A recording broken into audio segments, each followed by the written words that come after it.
এই মোহাম্মদ তুকবিকলে মোহাম্মদ তুক ও মোহাম্মদ বিন তুগলক, এই মোহাম্মদ তুকবিকলে মোহাম্মদ তুক ও মোহাম্মদ বিন তুগলক আঙুল তুলে মমতা বন্দ্যোপাধ্যায়কে কথা বলছি।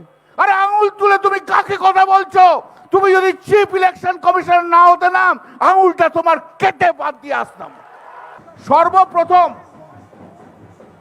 এই ভারতবর্ষের সর্বপ্রথম যিনি এসআইআর নিয়ে সবচেয়ে বেশি কথা বলেছেন, প্রতিবাদ করেছেন, তিনি আর কেউ নন, আমাদের মমতা বন্দ্যোপাধ্যায়। এটা তো মানতেই হবে, এটা তো মানতেই হবে যে আজকে মমতা বন্দ্যোপাধ্যায় ভারতবর্ষের পথ দেখিয়েছে।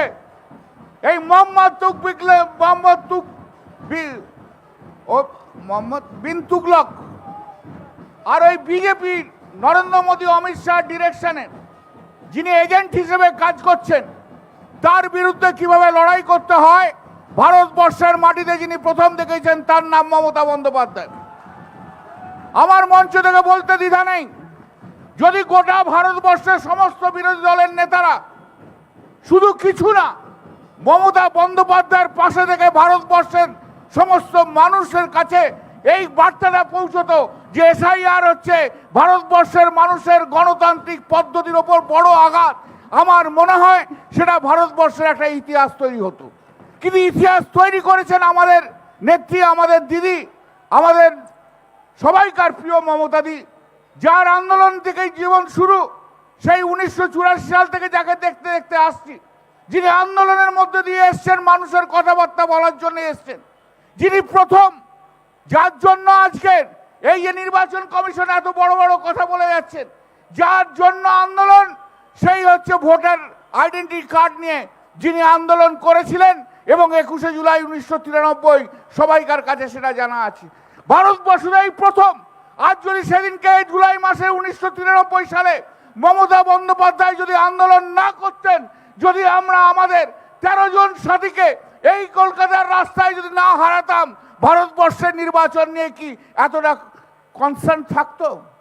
না ভারতবর্ষের নির্বাচনে আইডেন্টিটি কার্ড আসতো, না ভারতবর্ষের নির্বাচনে স্পেশাল ইন্টেন্সিভ রিভিশন হতো, না ভারতবর্ষে বছরে 4 বার করে রিভিশন হতো। যিনি করেছেন তাকে মনে রাখতে হবে। আপনি আজকে এসছেন নির্বাচন কমিশনে 1 বছর 1.5 বছর, আপনি এসছেন অমিত শাহের দয়ায়, আপনি এসছেন, আপনি কোঅপারেটিভের সেক্রেটারি ছিলেন, কমিটিতে আমার সামনে আপনি অ্যাপিয়ার করেছিলেন। আপনার জ্ঞান কত আছে আমার জানা আছে, আপনি কত জ্ঞানী লোক।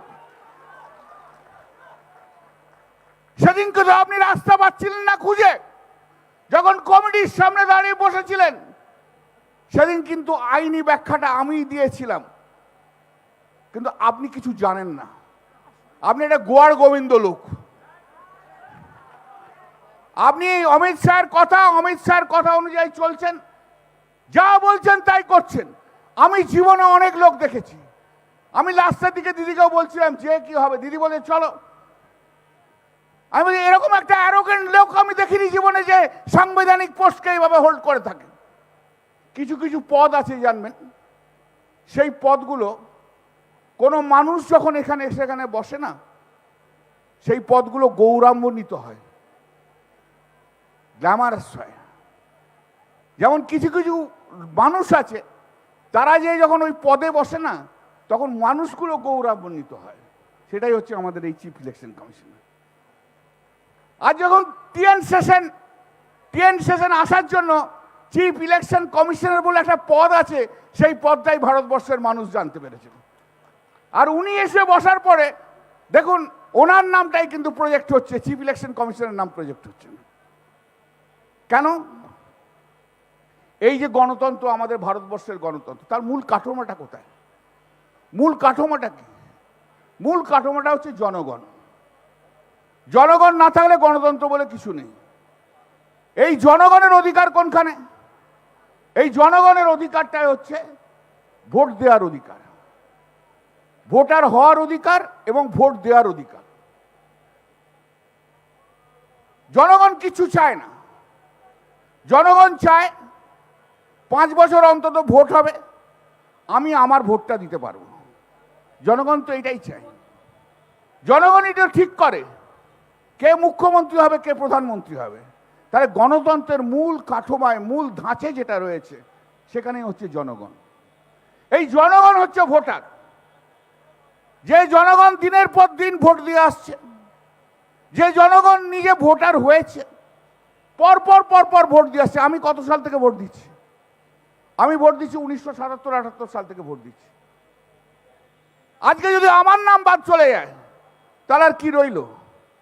ভোটের অধিকারটা কোথায় রইল? তাহলে এই ডেমোক্রেসি, এই গণতন্ত্র দাঁড়িয়ে আছে মানুষের জন্য, মানুষের ভোটের জন্য। পুরো গণতন্ত্রটাই দাঁড়িয়ে আছে তাই জন্য।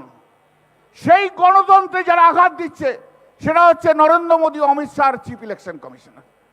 এই গণতন্ত্রের মূল কাঠামো, মূল জায়গা ভারতবর্ষের সংবিধান কি? ভারতবর্ষের সংবিধানের মূল কাঠামো হচ্ছে মানুষ। সেই মানুষই যদি না থাকে, কিসের দাম এই গণতন্ত্রে? কি হবে এই গণতন্ত্র?